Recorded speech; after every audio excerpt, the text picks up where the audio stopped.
Another theory that I have about perimenopause is that when you look at estrogen and progesterone, they're not just two hormones that are just hanging out by themselves. They actually stimulate a whole cascade of neurochemicals. They stimulate dopamine and serotonin and acetylcholine and glutamate and GABA and oxytocin and BDNF. So when they start to go away, you're not just losing two hormones, and maybe if you're losing a little testosterone, you're losing about 8 or 9 neurochemicals. And that's why that perimenopausal shift is so challenging, because I do believe that this is the moment, especially where you're standing right now, where we can't hide from ourselves anymore. There's no neurochemical armor to be able to say, okay, I'll put, I won't put fresh dill in the salad. Like I'll just, I'll leave it out. Like it's like we can't hold ourselves back. And I'm curious at 41, if you're starting to feel that, you beyond just what you did with your marriage and in your new relationship, because this is something I'm wanting more women to speak about, how there's sort of like this truth that is sitting inside of us that is like, hey, it's just going to come out now. Yeah. And I can't pretend anymore. And it's going to come out, everything from this relationship doesn't matter to me to guess what? Like my kids are 24 and 22 now. And I'm like, you're adulting. Like I'm not parenting little children anymore. You can pretty much figure that one out now. Yeah.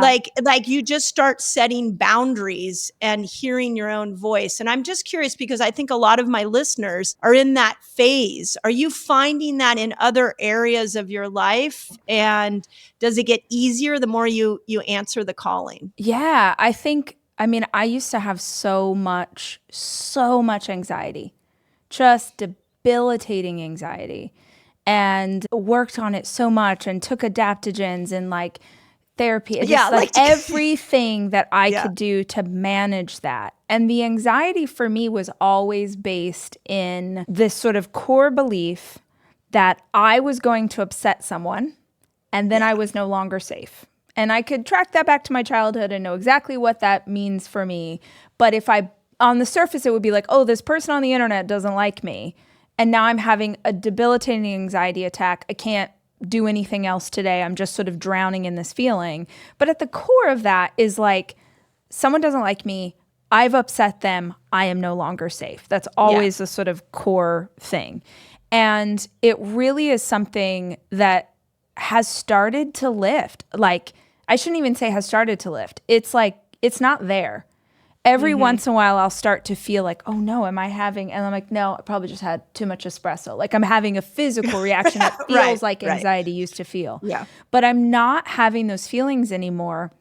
And in my head, I'm like, oh, is it because I've learned the breathing techniques and I figured out what to do? Or is it because things are stripping away and I'm like, okay, it's not, this is a huge one for me. And I think if you have any listeners who are in business or maybe they are doing work like we're doing, or, they have podcasts or books or whatever, it really is about speaking to the people that are wanting to hear what you have to say. Yes. It really is about creating for that audience that is happy you're here and is okay. And what are some tips and what could I use to help with, I'm having really heavy periods and like, what could I do? And that they really want that information as opposed to the anxiety of believing I needed to show up perfectly for everybody.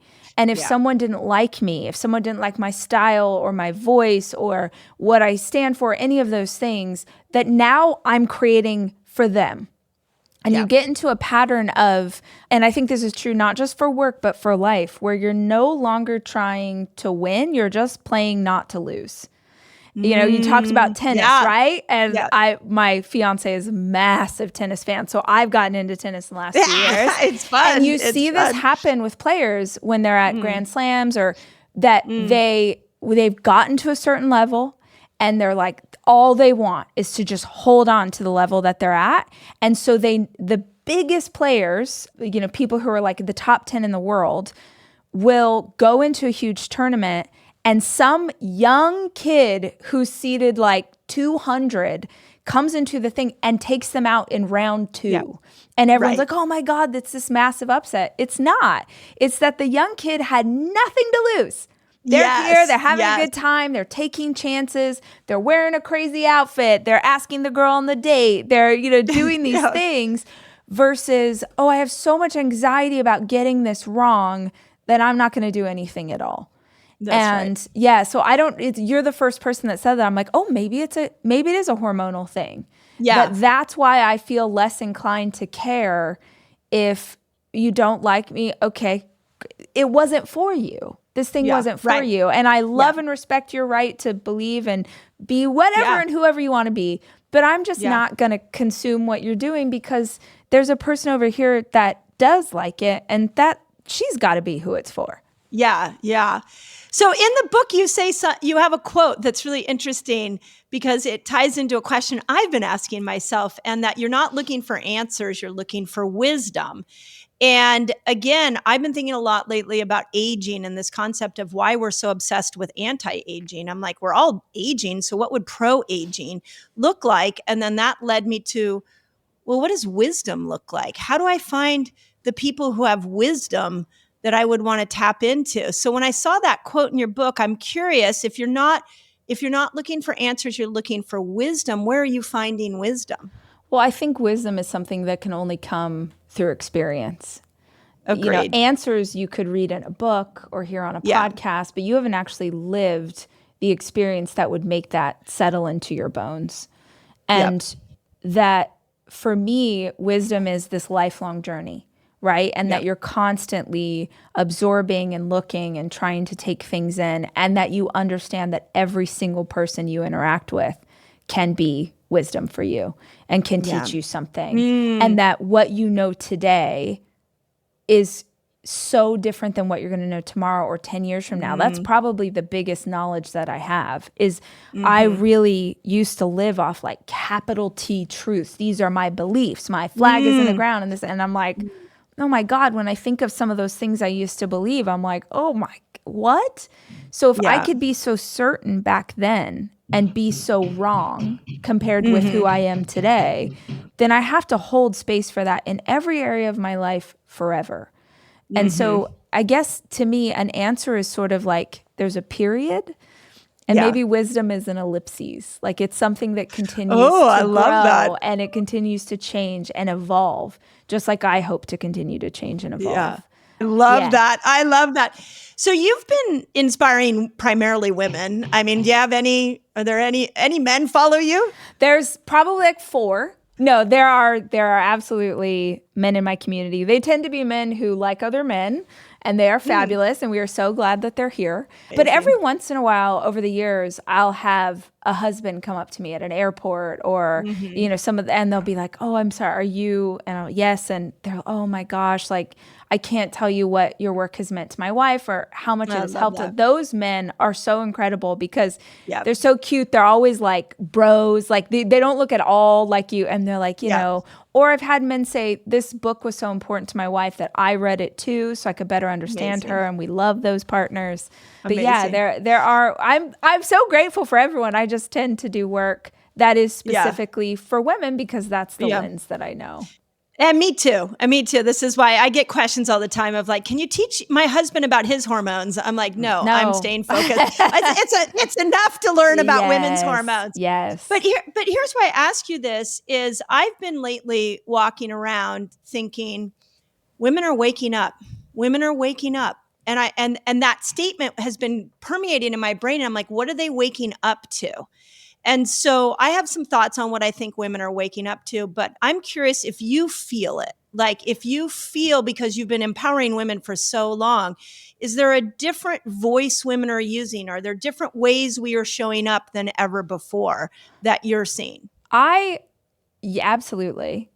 What I am seeing most of is an unwillingness to stay in situations, relationships, jobs, towns, belief structures that someone else put on you. Yes. I think so many of us were raised in cultures and we were raised to be people pleasers, or we were raised to follow the rules or be good girls, or we were kind of taught that we had to stay inside of this framework if we wanted to have, our parents' love, or if we wanted to find a partner. And what I'm seeing more and more is people saying, man, I don't know what the right path for me is. I just know it's not this. And there's a willingness that I'm seeing to get off the path you're on before you're leaping and you don't know if there's a net and you don't know if there's another thing to grab on, but you just know this is not the thing for me. And that is so counterintuitive to how I was raised and taught to behave. And I think a lot of people were very similar. And in order to do that, you have to trust yourself.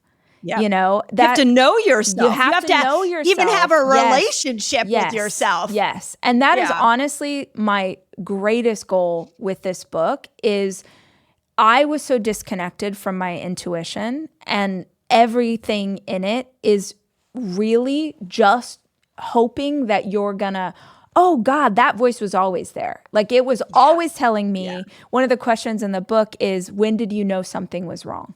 Not when did you leave, not when did you make a change, when did you know something was wrong? Because if you think of a relationship you've had, or a bad boss, or a business deal you got into, and everyone I ask this question to, you're like, yeah, but when did you know that this girl was not great? And people are always like, oh, on the second date. And they've been together for 4 years. Or when I met my business partner, I got this really weird feeling in my stomach. I felt really panicky, but everyone told me that she was so great and I really wanted to partner with her. And, the ego gets involved. So I really, I'm so hopeful that this is a path to know yourself better. Yeah. Because if you know yourself, you'll trust yourself. Yes. And I can't remember who said this, but something I read recently was talking about the idea that you don't have to know. You may never know why your intuition was telling you that he was no good. And you may never know why your intuition said, don't go left, go right. You know what, you shouldn't go on this trip. You don't have to know why. You just have to trust that that was the right decision for you. Yeah. And intuition is our superpower as women. When you look at, we have access to both sides of the brain constantly. There is a sense of this inner knowing. And when you look at our hormones, same thing, it gives us a deeper spectrum, I always say, of emotions and mental clarity. Yet we live in a society that intuition, that's woo-woo, yes. So I love the way you said that.